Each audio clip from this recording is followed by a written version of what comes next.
आज से ठीक 266 साल पहले 22 जून की शाम बंगाल के महल में एक मीटिंग हुई थी।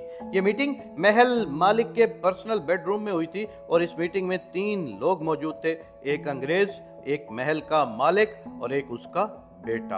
अंग्रेज फरवानी से हिंदी, फारसी और बंगाली बोल सकता था, लिहाजा उसने महल मालिक के सर पर कुरान और उसके बेटे के सर पर उसका एक हाथ रखा और कसम उठवाई कि वो वही करेगा जो अंग्रेज उसे कहेंगे और अगर वो वैसा ही करेगा तो इनाम में उसे ताकत और हुकूमत दी जाएगी। लेकिन मीटिंग के आखिर में अंग्रेज के सामने एक शर्त भी रख दी गई जो अंग्रेज ने मान ली। चूंकि मीटिंग कामयाब हो गई थी इसलिए अगले दिन अंग्रेज ने एक लड़ाई का फैसला किया। हालांकि जीतने का कोई चांस ही नहीं था क्योंकि अंग्रेज बमुश्किल 3100 थे जबकि उनका मुकाबला 50,000 के साथ था और 50,000 भी ऐसे कि जिनके पास इतनी बड़ी बड़ी तोपें थीं कि उन्हें सफेद रंग के बड़े बड़े 50 बैल खींच रहे थे।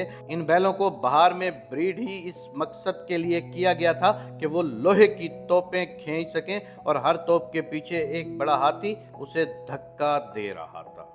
अगर आपने देखा हो तो Lord of the rings film का एक सीन भी इस मंजर से इंस्पायर्ड होकर फिल्माया गया है, लेकिन अंग्रेजों को इन बैलों या तोपों या हाथियों की फिक्र नहीं थी क्योंकि वो एक कामयाब मीटिंग कर चुके थे और हुआ भी वही जिसकी उन्हें उम्मीद थी। जब लड़ाई शुरू हुई तो 50 में से 45,000 फौज खामोशी से पीछे हट गई और महज 11 घंटे के अंदर बंगाल का पूरा सूबा अंग्रेजों की झोली में जा चुका था और ऐसा गया कि सिर्फ अगले 100 साल में अंग्रेजों ने बरसगीर से लेकर बर्मा तक के इलाके पर अपना राज कायम कर लिया था। लेकिन आपको याद है कि मीटिंग में अंग्रेज के सामने एक शर्त भी रखी गई थी। वो शर्त ये थी कि जीतने के बाद अंग्रेज एक मखसूस शख्स की बेहुरमती करेंगे और वादे के मुताबिक उन्होंने ऐसा ही किया।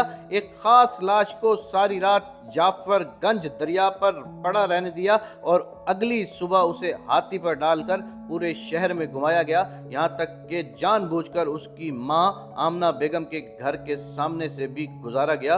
प्लासी की इस लड़ाई में मरने वाला वो शख्स था बंगाल का नवाब सिराजुद्दौला और अंग्रेज विलियम वाट्स के सामने ये शर्त रखने वाला था बंगाल की फौज का सरबराह गद्दार मीर जाफर। अंग्रेज जीत तो गए, उन्होंने मीर जाफर को बहुत कुछ दिया भी, यहाँ तक कि पूरे का पूरा बंगाल दे दिया। वो मीटिंग एक कामयाब मीटिंग थी, लेकिन याद रखें कि हमेशा के लिए कुछ भी नहीं होता। एक दिन ऐसा आया कि मीर जाफर भी जलील होकर मर गया। एक दिन ऐसा आया कि अंग्रेज भी हिंदुस्तान से वापस चले गए। लेकिन जिस महल में 22 जून की शाम वो मीटिंग हुई थी, आज 266 साल गुजरने के बाद भी उस महल के खंडरात अपनी जगह खड़े हैं और वहां से गुजरने वाला हर शख्स नफरत से उस खंडरात को देखकर उन्हें नमक हराम ड्योढ़ी कहकर बुलाता है और खंडर हो चुके इस महल का नाम अब तक नमक हराम ड्योढ़ी ही रहेगा। तारीख शायद खुद को दोबारा दोहरा रही है, लेकिन रब्बुल आलमीन की शान निराली है। आज के मीर जाफरों का अंजाम भी उन्हीं के जद्द अमजद मीर जाफर जैसा ही होगा इंशाअल्लाह। अल्लाह पाक पाकिस्तान को तादम कयामत कायम रखना।